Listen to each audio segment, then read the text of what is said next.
Selamat hari Minggu, Shalom. Puji Tuhan, kembali kita ada di dalam rumah Tuhan. Dan yang pertama saya mengucapkan terima kasih buat semua worship team yang sudah membantu kita, melayani kita dengan luar biasa. Tepuk tangan buat Tuhan, buat semua talenta mereka. Biar doa saya Tuhan terus memakai kehidupan kalian semua dengan luar biasa. Saya mengucapkan terima kasih buat Bapak Gembala dan Ibu, dan juga Bapak dan Ibu pengurus, dan semua jemaat daripada MCC Sleepy hari ini.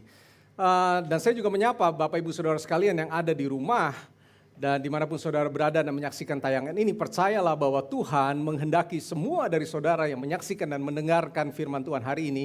Dan Tuhan mau saudara untuk ada dan mendengarkannya. Katakan amin.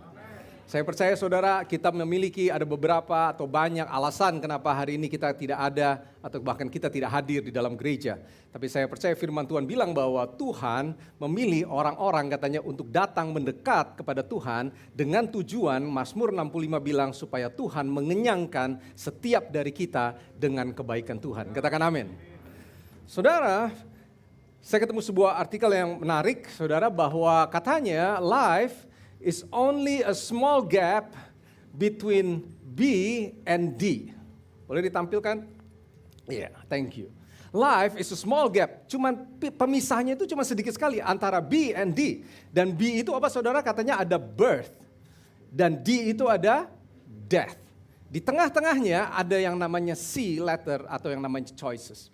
Hidup ini antara lahir sampai dengan saudara mati, hidup ini di tengahnya adalah kehidupan, boleh katakan sama-sama kehidupan. Di dalam kehidupan, saudara semua harus membuat yang namanya keputusan demi keputusan. Boleh sama-sama katakan keputusan. Setiap hari, saudara hari ini punya keputusan yang saudara harus buat. Apakah saudara mau ada di gereja atau tidak? Saudara harus membuat keputusan apakah saudara mau datang on-site atau saudara mau offline. Semua adalah keputusan dan saya berdoa setiap dari kita anak-anak Tuhan, kita harus membuat keputusan-keputusan yang benar yang disertai oleh hikmat Tuhan supaya kita bisa berjalan di dalam kemenangan. Katakan amin. Saudara, kita masuk di dalam bulan November ini atau 2 bulan terakhir, gereja kita mengangkat sebuah tema yaitu berjalan di dalam kemenangan. Boleh sama-sama katakan berjalan dalam kemenangan. Kalau saudara mau berjalan di dalam kemenangan, itu adalah bukan pilihan. Katakan amin. Kenapa? Karena Tuhan sudah menetapkan kita untuk kita hidup lebih dari pemenang. Katakan amin. Dan hari ini, tema khotbah saya adalah under construction. Boleh katakan sama-sama under construction. Bahwa ketika kita berjalan di dalam kemenangan, maka setiap hari di dalam kehidupan anak-anak Tuhan, saudara dan saya, kita harus terus membangun sesuatu yang bermanfaat. Katakan amin. Sekalipun saudara sudah ditetapkan untuk menjadi pemenang, tetap saudara harus membangun kehidupan ini. Katakan amin. Saudara, Matius 7 dikatakan begini saudara. Setelah Yesus mengatakan perkataan ini, setelah Yesus mengakhiri perkataan ini, kalau saudara mundur sedikit ke pasal 5, maka kita tahu ini adalah mengenai apa saudara? Khotbah di mana? Di bukit. Jadi setelah Yesus ada di pasal 5, ada pasal 6, pasal 7, di terakhirnya ketika Yesus mengakhiri perkataan ini semua. Ini adalah akhir dari perkataan pengajaran Yesus pada saat itu di bukit. Dikatakan begini, takjublah orang banyak itu mendengar pengajarannya sebab ia mengajar mereka dengan apa saudara? Seperti orang yang apa? Berkuasa katanya. Boleh sama-sama katakan berkuasa. Tidak seperti ahli-ahli Taurat. Ahli Taurat itu pandai berteori saudara. Saya paling takut ketemu dengan orang-orang yang jago firman luar biasa, punya teori, mengetahui firman, tapi firman itu hanya sebatas sebagai pengetahuan saja. Boleh katakan pengetahuan. Kalau saudara mengajar sama seperti Yesus, firman itu berkuasa, maka kuasa itu pasti nyata di dalam hidup setiap orang percaya. Katakan amin. Firman Tuhan bilang begini, setelah Yesus turun dari bukit, kita tahu pasal 8 ayat 1 bilang setelah Yesus turun dari bukit katanya, orang banyak lalu berbondong-bondong. Jadi saudara mengerti konteks ketika Yesus menyampaikan pasal ini. Nah, mundur sedikit saudara, di Matius 7 ayat ke-24 ini merupakan kesimpulan akhir daripada perkataan Yesus pada saat itu di khotbah di bukit. Yaitu tentang 2 macam dasar. Boleh sama-sama katakan 2 macam dasar. Katanya ada 2 macam orang, dua-duanya membangun saudara. Yang satu dikatakan mendengar dan melakukan firman, dia sama seperti orang yang bijaksana, kata Yesus, yang membangun rumah di atas apa saudara? Di atas batu, boleh sama-sama katakan di atas batu. Fondasinya kuat. Tapi ada jenis orang yang kedua, yaitu mendengar tapi tidak melakukan firman, dikatakan mereka seperti orang bodoh. Boleh sama-sama katakan orang bodoh. Orang bodoh itu membangun rumahnya di atas apa saudara? Di atas pasir. Ini merupakan kesimpulan daripada semua pengajaran Yesus pada saat itu di khotbah di bukit. Pada akhirnya kata Tuhan, kalau di dalam terjemahan bahasa Inggris pakai kata therefore. Di pasal ke-24, Matius 7 ayat yang ke-24 dikatakan therefore. Whoever hears this saying. Therefore itu artinya kesimpulannya. Saudara. Untuk itu kesimpulannya setelah Tuhan menyampaikan pengajaran begitu luar biasa. Kesimpulan akhirnya adalah kalau saudara mendengarkan firman ini dan tidak melakukannya, maka saudara termasuk golongan orang bodoh. Kesimpulannya kalau saudara mendengarkan firman ini kata Tuhan dan saudara melakukannya, maka saudara termasuk orang yang bijaksana katanya. Katakan amin. Nah ini penting saudara. Tuhan ajar ada dua jenis katanya orang katanya. Yang sama-sama membangun rumah, boleh katakan sama-sama bangun rumah. Sama-sama bukan saja membangun tapi dia terus membangun rumah itu katanya. Dan sama-sama saudara rumah berbicara mengenai bangunan itu berbicara tentang kehidupan. Boleh sama-sama katakan kehidupan. Ketika saudara sedang membangun rumah itu sama seperti saudara sedang membangun yang namanya kehidupan. Mungkin dua orang ini katanya sama-sama mendengarkan firman Tuhan. Boleh bilang sama-sama dengar firman Tuhan.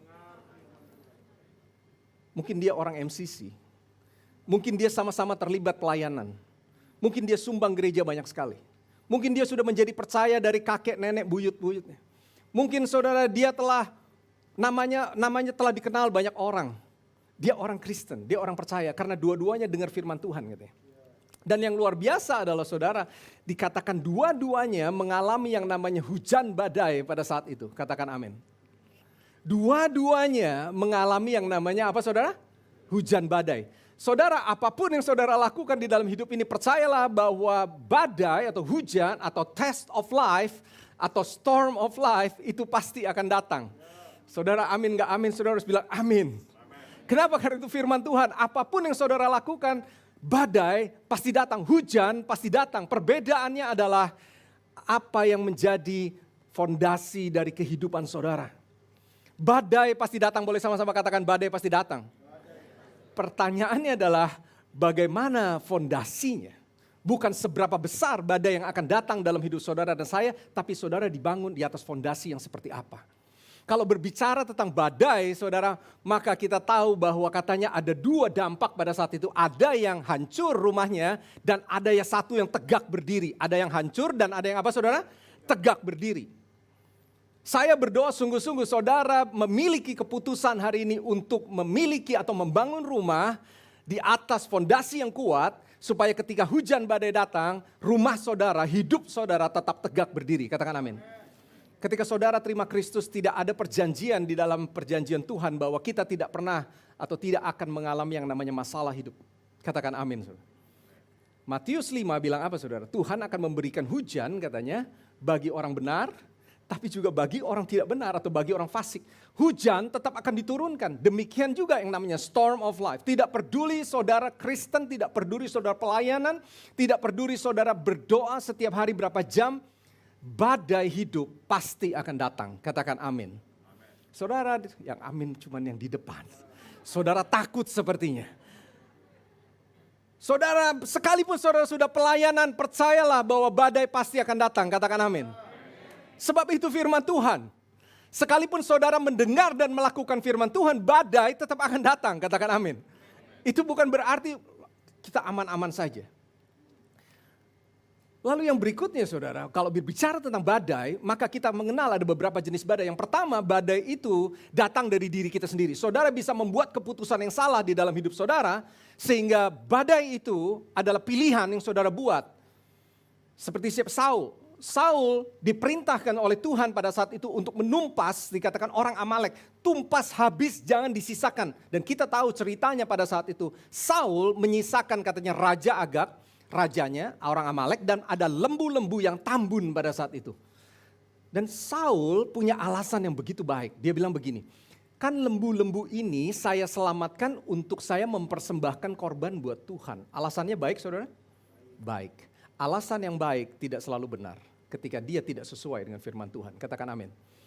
Seringkali orang percaya kita memiliki alasan, loh saya melakukan ini kan untuk keluarga saya, tapi padahal korupsi. Habis keluarga saya makan apa? Dia mulai kompromi dengan dosa. Ketika dia melakukan itu, maka kesalahan itu dia yang buat. Percayalah badai itu akan datang karena kesalahan kita sendiri. Katakan amin. Kalau saudara hari ini terlibat di dalam pinjaman online, saudara mulai membuka diri, maka percayalah pinjaman itu suatu saat akan menjadi jerat bagi saudara. Katakan amin. Itu keputusan yang saudara ambil. Tapi yang kedua, iblis bisa juga memberikan yang namanya storm of life. Tuhan izinkan iblis. Sama seperti Ayub pada saat itu. Tuhan izinkan. Boleh sama-sama katakan Tuhan izinkan. Ada situasi dan kondisi yang waktu itu terjadi luar biasa. Dan itu menghantam Ayub. Semua kepemilikannya hilang, hancur, habis. Dan juga anak-anak orang yang dikasih pada saat itu habis, saudara. Meninggal. Tuhan bisa izinkan iblis untuk bisa menguji kita. Atau untuk bisa mendatangkan badai dalam hidup kita. Jenis yang ketiga adalah yang Tuhan izinkan. Memang sengaja Tuhan mengizinkannya. Yunus 1, kita tahu ceritanya saudara tentang Yunus. Yunus 1 ayat firman Tuhan bilang gini, tetapi Tuhan, baca sama-sama, Tuhan apa saudara? Menurunkan angin ribut itu ke laut, lalu terjadilah apa? Badai besar. Siapa yang menurunkan dan membuat badai itu? Tuhan katanya. Tuhan sengaja untuk menurunkan itu, dikatakan the Lord sent out a great wind katanya. Tuhan yang buat. Dan pada saat itu kita tahu cerita bahwa Yunus dia melenceng dari Tuhan. Dan kita tahu bahwa Tuhan menurunkan badai itu untuk menyelamatkan Yunus. Katakan untuk menyelamatkan Yunus. Seringkali Tuhan itu mengizinkan badai hidup juga bisa dengan tujuan untuk menyelamatkan hidup saudara dan saya. Katakan amin. Saudara, badai seringkali saudara tidak bisa kita kontrol. Kenapa? Kalau yang pertama tadi kita yang buat itu ada di dalam keputusan kita. Tapi terkadang saudara-saudara mungkin bekerja di sebuah perusahaan. Perusahaannya collapse, terpukul, kena dampak ekonomi. Maka saudara dipecat. Maka saudara itu adalah sesuatu badai di luar kendali kita. Boleh katakan di luar kendali saya. Ada badai-badai yang kalau saudara punya anak bisa badai keluarga datang melalui anak. Atau melalui orang tua. Atau melalui hubungan sesama keluarga. Atau bahkan di gereja. Badai bisa datang, katakan amin. Itu adalah merupakan situasi dan kondisi yang seringkali Tuhan izinkan terjadi, katanya tapi di luar kendali kita, katakan amin. Hakim-Hakim 3, saudara bilang begini, bahwa Tuhan sengaja untuk membiarkan ada bangsa-bangsa di tengah bangsa Israel pada saat itu. Supaya apa? Supaya Tuhan mau melatih mereka keturunan yang tidak pernah mengenal perang. Supaya mereka bisa mengalami peperangan dan tujuan untuk melatih. Terkadang Tuhan izinkan ada badai hidup dari dalam hidup kita. Tuhan izinkan ada orang-orang di sekitar kita. Ada orang tua kita, apapun itu saudara. Tapi badai itu saudara tidak akan pernah bisa tolak. Katakan amin. Saudara, fondasi hidup saudara tidak akan pernah kita ketahui apakah itu dibangun di atas batu atau pasir kalau tidak datang yang namanya badai. Saya ulangi. Fondasi hidup saudara tidak akan pernah ketahuan apakah itu terbuat dari batu atau pasir, kuat atau tidak kuat, kalau tidak melalui yang namanya apa saudara? Badai. Badai bukan saja firman Tuhan, bahwa tadi Matius 7 bilang bahwa yang mendengar firman, betul firman itu memberikan kekuatan, tapi badai juga Tuhan izinkan untuk bisa membuka atau menyatakan fondasi seperti apa di kehidupan yang saudara bangun hari-hari ini. Bagaimana iman saudara? Apakah iman saudara akan tetap kuat ketika masalah badai itu datang?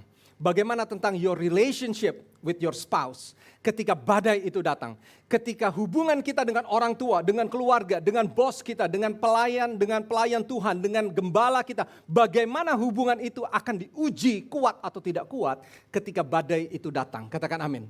Kalau saudara ada di dalam keadaan yang aman-aman saja, langit bersinar, matahari bersinar, angin tenang, tidak ada mendung, maka saudara bilang, saya tetap kuat hari ini, fondasi saya kuat.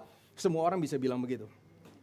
Tetapi ketika badai itu datang, itulah yang akan membuktikan apakah fondasi saudara kuat atau tidak kuat. Firman betul mendatangkan kekuatan, tapi badai diperlukan. Boleh sama-sama katakan badai diperlukan. Saudara, Tuhan bilang katanya di ayat ke-26, katanya begini, setiap orang katanya yang, apa saudara? Yang mendengar perkataanku dan tidak melakukan dikatakan seperti orang bodoh. Saudara, orang bodoh itu mendirikan rumahnya di atas pasir. Tahukah saudara bahwa kata bodoh atau di dalam terjemahan bahasa aslinya pakai kata moros. Di dalam terjemahan bahasa Inggris kita mengenal ada bahasa sebutan yang namanya moron. Moron itu brengsek banget, bodoh banget itu orang. Bajingan, kira-kira begitu saudara perkataan. Moron itu pokoknya kacau banget itu orang. Tapi moron bukan berbicara tentang intelligence. Moron berbicara tentang lebih ke karakter dan hati. Dan itulah yang dipakai oleh Tuhan ketika menggambarkan ada 5 gadis bodoh dan bijaksana. Yang bodoh itu dipakai kata apa saudara? Moros. Artinya apa? Dia percaya dia tetap ada, tapi hatinya dan karakternya problem. Boleh sama-sama katakan hati dan karakternya problem. Dikatakan orang bodoh itu sama seperti orang yang membangun di atas pasir. Pasir itu karakteristiknya seperti apa saudara? Bergerak. Pasir itu nggak bisa firm. Saudara nggak akan pernah bisa membangun sesuatu. Kalau saudara ada di pantai lalu saudara membangun sesuatu, pasir dari castle dan bla bla bla. Maka percayalah sebagus apapun itu ketika itu tersapu oleh yang namanya ombak saudara. Maka itu akan hancur, boleh sama-sama katakan hancur. Pasir itu tidak firm, pasir itu bergeser, pasir itu shifting. Boleh sama-sama katakan shifting. Untuk itu hari ini saudara saya mau membahas tentang 3 area. Kalau saudara kita bahas tentang under construction. Biasanya kalau saudara menjumpai under construction ada sesuatu yang lagi dibangun. Saya berdoa ada 3 hal atau 3 area yang minimal harus menjadi fokus kita. Untuk kita bisa terus membangun kehidupan kita. Supaya kita terus berjalan di dalam kemenangan. Katakan saya siap untuk belajar. Yang pertama saudara. Mazmur 127 bilang begini. Kalau bukan Tuhan yang membangun rumah, dikatakan sia-sia. Kalau bukan Tuhan yang mengawal kota, sia-sia pengawal berjaga-jaga. Kalau bukan Tuhan yang memberikan berkat, sia-sia kita kerja keras. Boleh katakan sama-sama sia-sia.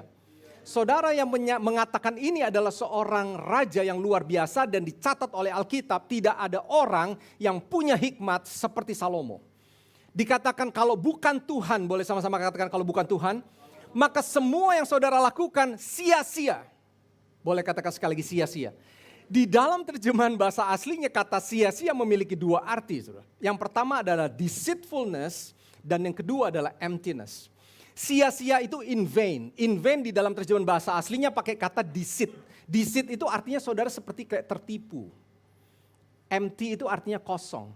Saudara sepertinya membangun, mungkin saudara hari ini terlihat saudara sedang membangun sesuatu, membangun rumah tangga, membangun karir, membangun pelayanan saudara. Tapi kalau bukan Tuhan yang ada dan ada membangun bersama saudara, maka semuanya adalah seperti kosong. Boleh sama-sama kosong.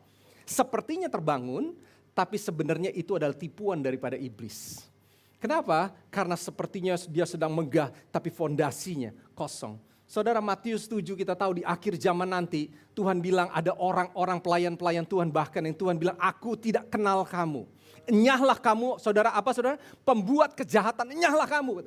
Aku gak kenal. Lalu bagaimana tuh orang yang membangun hidupnya pelayanan sepanjang itu. Di akhir zaman nanti Tuhan bilang aku gak kenal. Kenapa? Karena ada yang dibangun di dalam emptiness, kosong. Dan kalau kosong maka sia-sia, semua yang kita lakukan hari-hari ini sia-sia. Saya mau memberikan judul yang pertama saudara, Build a True Foundation. Jangan merasa bahwa hari ini kita sudah membangun, tapi ternyata empty, kosong. Kayaknya tegak berdiri, bagaimana rumah tangga saudara, hubungan saudara dengan Tuhan hari ini. Sepertinya tegak berdiri, tetapi it's a deceit. Itu tertipu, penipuan, saudara terkecoh, ternyata kosong. Dan firman Tuhan bilang begini saudara, 1 Petrus 4 bilang begini. Karena Tuhan itu katanya sudah mati, sudah berkorban, menderita penderitaan badani buat saudara dan saya katanya, maka kita harus berhenti berbuat dosa. Katanya, 1 Petrus 4 bilang kita harus mempersenjatai pikiran kita, dikatakan dalam terjemahan bahasa Inggris, arm yourself. Mempersenjatai diri kita dengan pikiran bahwa Tuhan sudah mati berkorban untuk saudara, dosa saudara dan saya, supaya kita beroleh keselamatan. Katakan amin.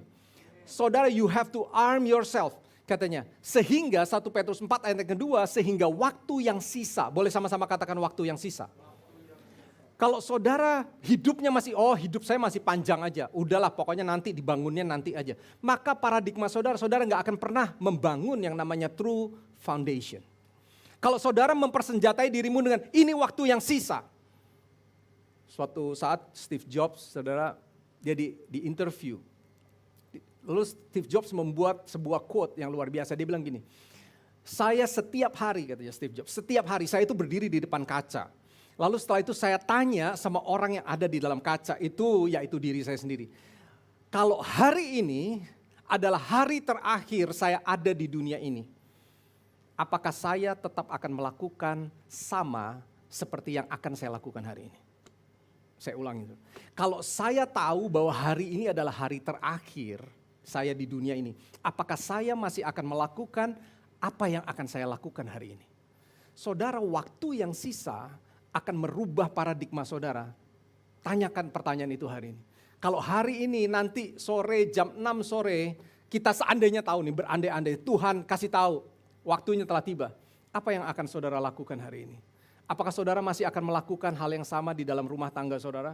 Apakah saudara tetap melakukan hal yang sama tentang hubungan orang tua dan anak dengan pelayanan saudara? Mungkin ada dosa yang belum dibereskan. Apakah ada hal yang lain yang saudara akan lakukan? Kalau jawabannya adalah berbeda, maka jangan-jangan fondasi yang saudara bangun hari-hari ini itu bukan fondasi yang sesungguhnya. Katakan amin. So yang pertama area yang harus kita bangun adalah build a true foundation. Boleh katakan sama-sama true foundation. Karena ternyata ada yang empty, ada yang deceit. Kalau bukan Tuhan katanya yang membangun. Semua yang saudara lakukan sia-sia. Yang kedua saudara, secara cepat kita akan masuk. Yang kedua, firman Tuhan bilang begini, jika engkau baik-baik, ini adalah perkataan Musa kepada bangsa Israel ketika sebelum mereka masuk di dalam tanah Kanaan. Ketika itu dikumpulkan dan Musa bilang begini, kalau kamu dengar baik-baik suara Tuhan dan melakukan dengan setia saudara perintahnya yang kusampaikan, maka semua berkat ini akan ada dan Tuhan akan angkat kamu mengatasi semua bangsa di bumi katanya. Tuhan kasih janji dan kasih pilihan, boleh sama-sama katakan pilihan. Saudara, ada waktu saya renungkan, ini merupakan ayat DBR kita di minggu ini, atau ayat home, ya, dibahas di home. Dikatakan bahwa kalau kita dengar baik-baik suara Tuhan, Tuhan memakai dua, ada suara Tuhan, ada perintah di situ. Tuhan nggak cuma bilang begini, kalau kamu melakukan dengan setia semua perintahku, maka aku akan mengangkat kamu di atas semua bangsa dan berkat ini untuk kamu. Tuhan nggak katakan itu, saudara. Tapi ada kalau kamu dengar baik-baik suara saya. Ternyata melakukan perintah Tuhan itu tidak cukup. Boleh sama-sama katakan tidak cukup. Saya memberi judul saudara kedua yang kita harus bangun hari-hari ini adalah build a relationship over obedience. Bahwa ketaatan itu penting, ya saya setuju. Tapi kalau saudara hanya fokus kepada ketaatan, maka kita akan menjadi orang ahli Taurat. Kenapa kita hanya melakukan firman? Karena kita takut, karena kita diharuskan, diwajibkan. Tapi mari bangun yang namanya relationship over saudara? Obedience. Yohanes 4, kita tahu firman yang luar biasa. Tuhan bilang waktu dia ketemu dengan murid-muridnya setelah dia ketemu perempuan Samaria. Dia bilang, Tuhan ini makanan nih. Oh enggak, aku enggak perlu makanan itu. Tuhan bilang begini, makananku katanya ialah saudara? Melakukan kehendak. Boleh sama-sama katakan melakukan kehendak. Tuhan gambarkan melakukan kehendak Bapa yang mengutus sebagai makanan. Boleh sama-sama katakan makanan. Saudara makan itu bukan kewajiban. Makan adalah kebutuhan untuk saudara terus hidup, katakan amin. Kalau saudara, katakan amin saudara. Kayaknya saudara belum lapar ya, masih pagi, jadi saudara belum amin. Makanan itu bukan kewajiban, makanan adalah kebutuhan. Tuhan bilang saya butuh, sudah menjadi bagian hidup saya, menjadi lifestyle saya. Untuk saya itu katanya melakukan kehendak Bapa di surga. Sampai menjadi yang namanya saudara, bagian hidup. Sampai segenap hati. Kalau orang sudah hubungannya saudara, sudah sudah sampai sepenuhnya ya, segenap hati ya. Sudah sampai sama seperti Yesus ya, aku rela sampai taat sampai mati. Dia melakukan apapun saudara, supaya menjaga hubungannya bersama dengan Tuhan. Firman Tuhan bilang begini saudara, bahwa kita harus menyangkal diri dan memikul salib saudara. Berapa lama sekali saudara? Kita harus menyangkal diri dan memikul salib berapa lama sekali? Setiap hari, boleh sama-sama katakan setiap hari. Pertanyaannya saya hari ini adalah kalau kita harus menyangkal diri dan memikul salib setiap hari, dari mana saudara dapat kekuatanmu kalau bukan dari Tuhan? Kalau saudara hanya datang 1 minggu sekali ke gereja, 1 jam sekarang, cuma 1 jam, seperempat. Saudara pulang, lalu saudara menjalani hari-hari saudara. Saudara menjalani badai hidup saudara. Lalu saudara bilang, kenapa saya terpuruk? Kenapa saya tidak kuat? Kalau saudara tidak menyangkal diri dan memikul salib setiap hari, dari mana itu datangnya kekuatan? Makanya Yesaya bilang, Tuhan itu mempertajam telinga saya setiap pagi. Supaya saya itu memiliki pendengaran sama seperti seorang murid. Katakan amin. Tuhan itu kasih gambaran yang baik. Dia itu menyerahkan hidupnya di Taman Getsemani kepada Bapa di surga, kehendak Bapa. Supaya apa? Kehendak Bapa di surga, kalau boleh ini lalu. Tapi kalaupun enggak, biar kehendak Tuhan yang terjadi. Di kitab Lukas, saudara, digambarkan ketika setelah Yesus berdoa demikian, katanya tampaklah malaikat menampakkan diri kepada Yesus. Untuk apa, saudara? Untuk memberikan kekuatan, katanya, untuk Yesus. Ketika saudara merendahkan hidup saudara, saudara build your relationship over obedience. Maka percayalah bahwa Tuhan akan memberikan kekuatan dari dalam hidup saudara. Katakan amin. Sehingga ketika saudara membangun sesuatu dari dalam hidup ini, fondasi saudara akan kuat. Katakan amin. Amin. Yang terakhir, Pengkhotbah 4. Pengkhotbah 4 firman Tuhan bilang begini, kalau saudara berdua lebih baik dari apa, saudara? Dari seorang diri. Karena mereka dua-duanya akan terima upah. Kalau saudara seorang diri, saudara nggak akan terima upah. Berdua baru terima upah, karena berdua yaitu berjerih lelah.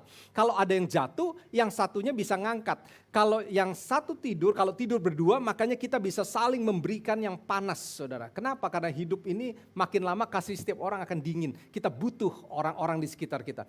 Dan bila mana seorang dapat dikalahkan, seorang itu pasti dikalahkan. Tapi kalau dua, kita pasti bisa bertahan. Katakan pasti bisa bertahan.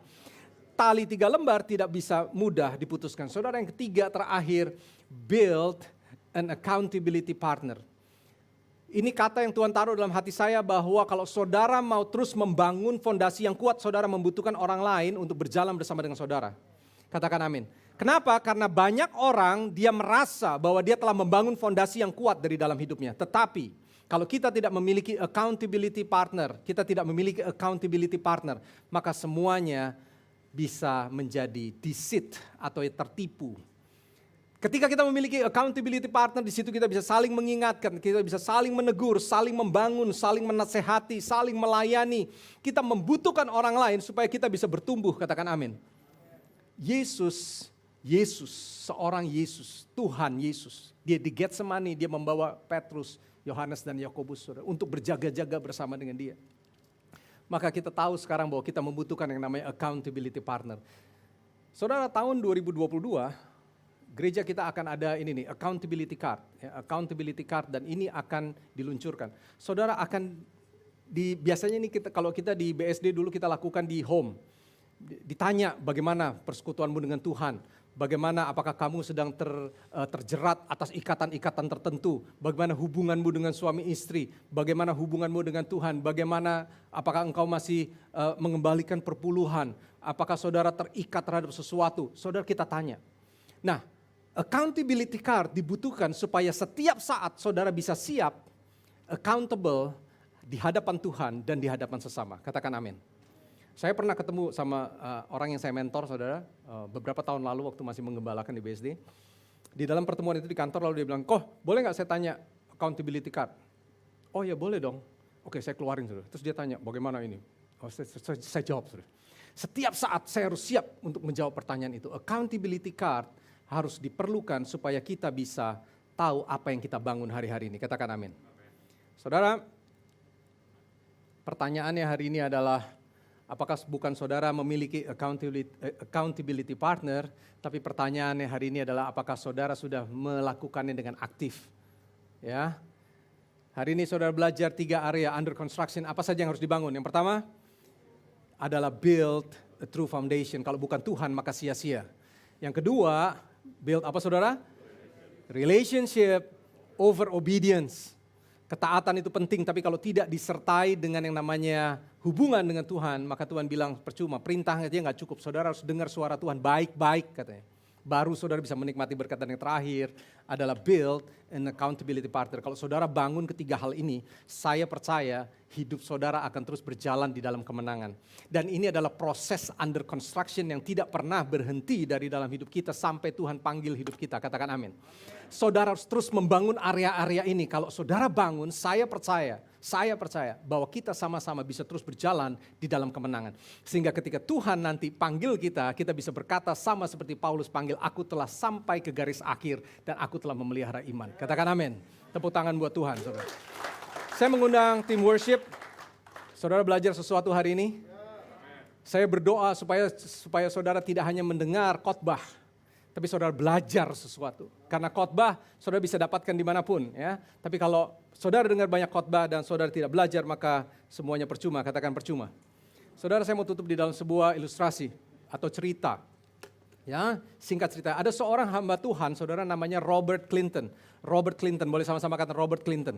Dia merupakan seorang guru besar yang berbicara tentang leadership di sebuah teologi seminar di Amerika yang sangat terkenal, Fuller Theological Seminary. Dan Robert Clinton katanya dia melakukan survei, dia menulis sebuah buku saudara yaitu The Making of a Leader.